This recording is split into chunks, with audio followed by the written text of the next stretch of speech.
It's Lippy with Gemini Homestead. I'm about to cook supper and I wanted to share this with y'all. Now, I am very fascinated with the different regions and the recipes. And between November and December, truffles, especially the white ones, are at their peak. Well, being in Northwest Louisiana, I just can't run out to the oak tree and dig up a truffle. So, the next best thing is mushrooms. So what I'm going to do is I'm going to make a truffle Alfredo sauce. Only I'm going to substitute the truffle for mushrooms, so call it a knockoff. And what inspired me to do this is Leap of Faith Homestead gifted us with a couple of varieties of noodles made in Italy. And this happens to be a truffle dried pasta. Now, of course, I'm not going to cook all this pasta, but I'm going to cook enough for just Buddy and I. And I thought, well, I love truffles. I love mushrooms. So this is an experiment. And I'm going to do a video with it. It just makes sense. You know, truffles and mushrooms, they're kind of the same. Sort of, kind of. So I've got my water boiling. Instead of making this a long video, I started off, and right after this first clip I'll show you, and I'll put it in the description of how I roasted my two heads of garlic. All I did was cut the top off of the garlic, peeled as much paper as I could off, put it into a foil pack, drizzled it with olive oil, closed it up, and I baked it in a 400-degree oven for 45 minutes. Test it about 45. You may have to go closer to an hour, but you'll know that the roasted garlic is ready when it looks caramelized and it has juices coming up out of it, which is a natural sugar. So instead of taking y'all through that process, I'll just put the directions in the description and I'll show you a photo of what it looks like. Okay, so that's the first thing you need to do before you start this recipe. Then I've got a pound of portobello mushrooms, the baby ones, and I have a pound of just your white button mushrooms. So I get a little mild, and then the portobellos give you a little woods, you know, like a woodsy taste. And that's all I've done at this point is roast the garlic, get my mushrooms sliced, and I will tell you, if you don't buy pre-sliced and you buy the whole ones, don't wash them in water, folks. Take you a clean rag, hold your mushroom, and just brush the mushroom. Just dust it off. That's all I did. And I saved the stalks of the mushroom and I freeze them, and I use those as stock. Y'all see my water? You see that steam? That's my water for my pasta. So, getting my skillet heated up. I'm going to bring the camera in because I actually want y'all to watch the process because it's going to go very, very quick.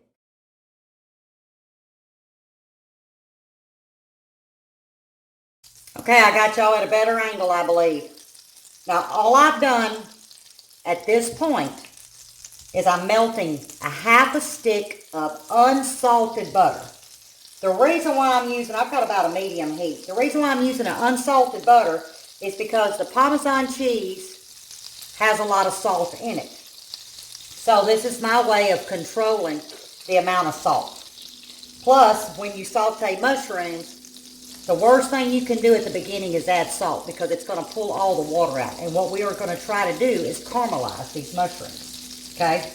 Now at this point, I'm going to go ahead and recap on the mushrooms. I've got a pound. Now these were whole that I sliced. A pound of portobello and a pound of the white button tops. Because remember, we are replacing truffles. Now you're going to see this pop. It's on a medium heat. Now I'm going to turn it down a little bit. Because what I'm trying to do is turn this into a brown butter. Not a burnt butter, but a brown butter. It's going to get real nutty. And you'll be able to see it's starting to change colors. And when the bubbles start releasing, that's when that milk product is off. Okay? Then you're back down to the cream. And I continuously stir my butter. And I hope the camera is picking up on it. And it's not going to take very, very long at all. I'm starting to see it change into a light tan around the outer side, and that's what I'm wanting. Remember, we're making brown butter. This really has a good nutty, warm flavor. If you like mushrooms, now this may not be the video for the ones that don't eat mushrooms, because I guess it's texture. All right, I'm going to tilt it so I can see the color. Oh yeah, it's starting to get that tan color. Y'all, I know y'all can see it changing. Now, do you see where the major bubbles are starting to disappear and it's starting to form a cream? See how it's kind of getting thick? All right, now I'm going to crank it back up to a medium. Bring that heat up. And then we're going to go in. See? Are y'all seeing this? See? Now is when you go in with your mushrooms. And I mean, it changes y'all instantly. You can go from brown butter to burnt butter real quick. So you just basically you're just going to have to start over. But that's okay. We're only talking about a half a stick of butter.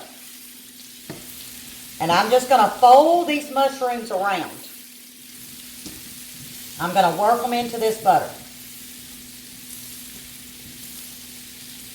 But I'm trying to leave the camera on so you can see the actual amount of time and what happens.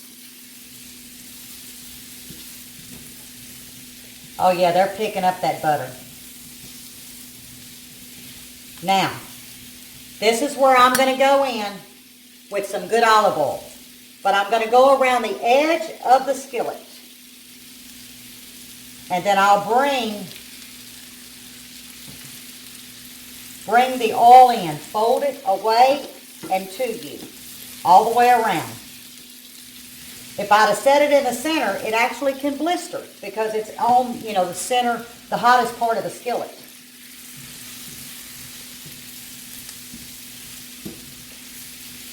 If y'all could smell this, of course, we're mushroom fans. But right now, I'm trying to make my mind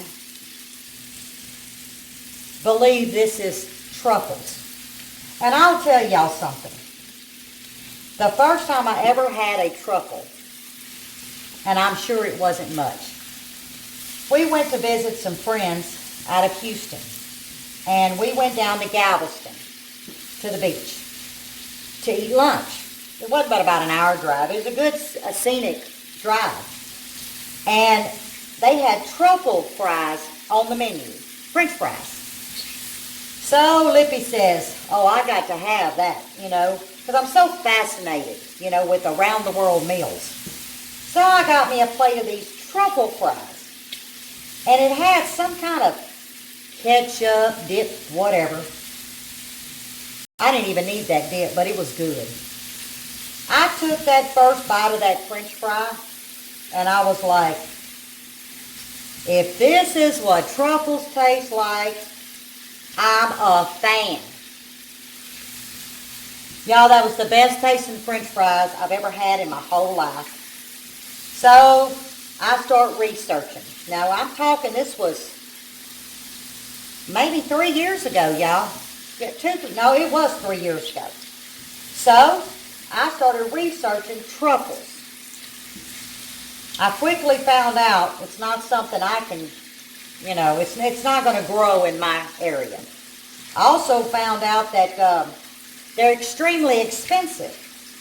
But they're in the mushroom family, so I said, well, I can mimic it. Well, I've tried different types of mushrooms in my budget. And I found by mixing these two mushrooms, it will get me that similar taste of a truffle, just not exactly a truffle. But it's as close as I have found, and I've worked with a lot of mushrooms. And I'm sorry this video is long, but I wanted y'all to see the transformation, how you can see what these mushrooms are doing. Now you see there's liquid in here. Now that's not olive oil.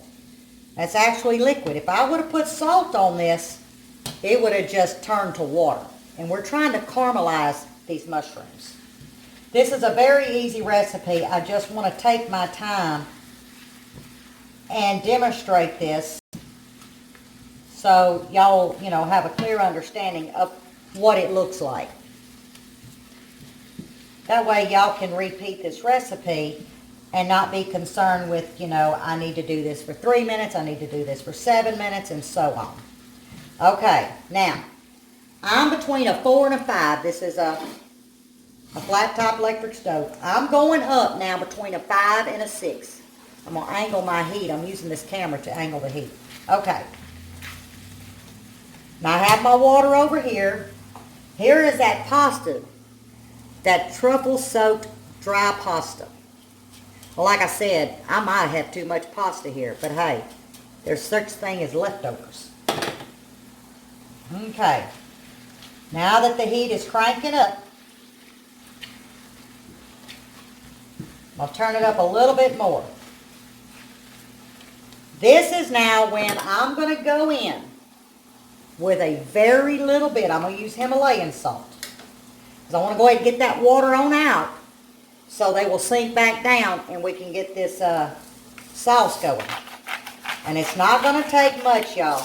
Not much salt at all to do this.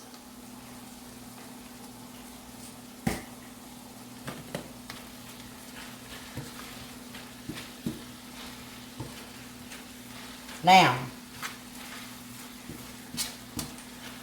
I wonder if y'all can see. Can you see that brown gravy that it is making? Yeah, I'm telling you, it doesn't take long once that sodium hits. Now, at this point, you could go in and add you about 1/4 of a cup of dry white wine and let it completely reduce and evaporate. I'm going to omit that. I'm going to use chicken stock. Yes. Now the wine, you cannot taste it. It is delicious. But I don't keep, wine in the house all the time. So I wasn't about to go buy a bottle of wine for the demonstration. So I figure the ones that have some dry wine, and it needs to be a white wine. And make sure it's a wine that you'll drink. Them cooking wines, you're wasting your money. It's like pouring out vinegar, and that's just my opinion. And I've tried different ones. See how they're starting to come down? And I want mine to reduce even more.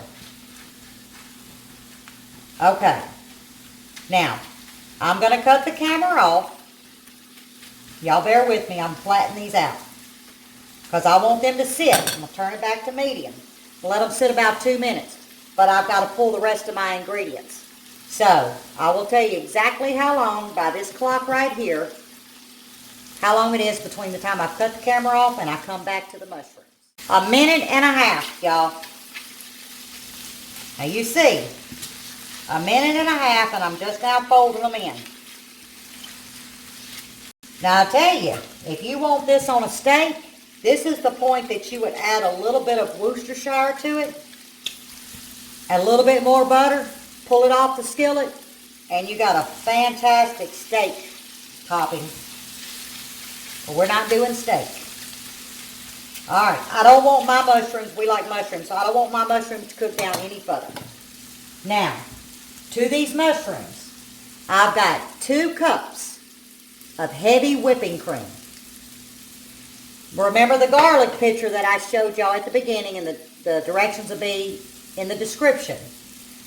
I took 2 garlic cloves. That's the heads of garlic. There was about 6 to 8 cloves in each one. They were kind of small, and I smashed them. That's all I've done is add some garlic, and you can kind of see the pieces, to 2 cups of heavy whipping cream. That's all I've done. I've got a cup of chicken stock. But now I will probably use some of the pasta water at the end to thin it back out. So we've got a cup. So I'm just going to add about 1/2 cup at this point. There's 1/2 cup. Okay? Then I'm going to come in with the whip. Look at that. Look at that garlic coming out of there. with the whipping cream and the roasted garlic. That's all I've done. Now I'm going to make sure that, and I'll tell y'all what I'm going to do. Watch this. I'm going to pour the rest of this chicken stock in here because we don't want to miss any of this cream at all. Okay. Now, I'm on about a 3, y'all. Because I just want it to kind of warm because I need to add some more ingredients. Now I'm going to get my water back over here on the stove. Get it cranked back up. There we go. Because this is going to go fast at this point.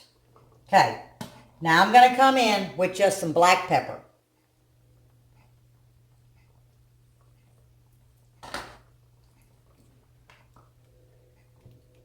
If y'all could smell this. Oh my.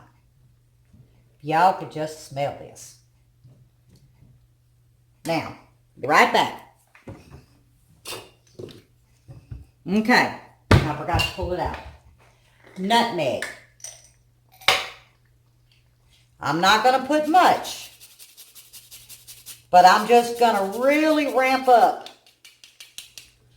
that nuttiness that I'm trying to get to.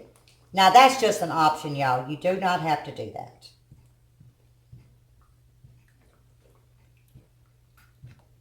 Now you could add some tarragon if you had some. That would be really good. Some chives at this point. But I'm going to keep it simple because I want the star of the show to be the mushrooms and that roasted garlic. Oh my, y'all, if you've never roasted garlic, let me tell you what, it is the sweetest taste. Okay. Now, I'm going to come in and I'm going to thin it out a little bit more. But we're not through thinning. Okay, remember, we're going to use some of that pasta water. I'm going to go ahead and put the rest. So that's the rest of the half a cup of the chicken stock. Now I'm going to let this simmer about 5 minutes. Then I'm going to bring y'all back and we're going to be ready to put the pasta noodles in it. But you want it on a slow simmer because remember this is a milk base. If you ever scorch it, it's over with. So we're going to get that pasta going. Let this simmer. Clean up this mess. Okay, y'all. I had the heat on low. I'm going to crank it back up to a 4. We're ready for the pasta. I said 5 minutes. It was actually 7 minutes. So I didn't want my pasta completely al dente. I wanted it between al dente with has a little bite to soft. But at this point, we've got our pasta. Okay? I'm not going to drain that water because I may need some. This is optional, but I'm going to come in with a little bit of red pepper flakes, just to give a little something extra. And as it's coming up, I'm going to go ahead and add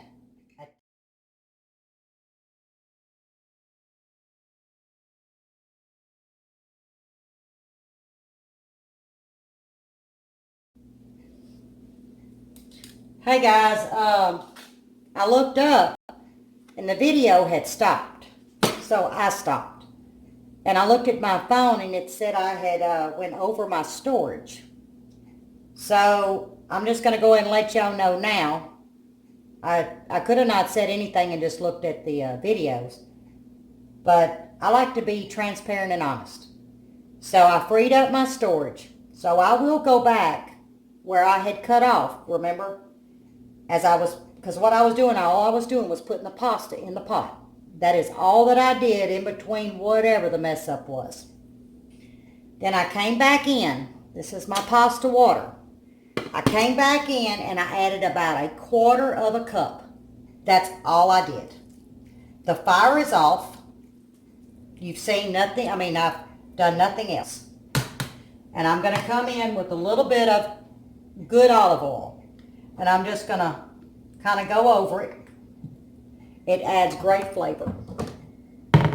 Now, let me move you up. There we go. I'm afraid to turn it off. And that is my take on truffle Alfredo pasta. Not sure what I'm going to name it. I guess we'll find out when I post the video. But I hope this was easy to follow. I didn't mean to make it long. But cooking a meal like this, you really need to see step by step and the time frame as well.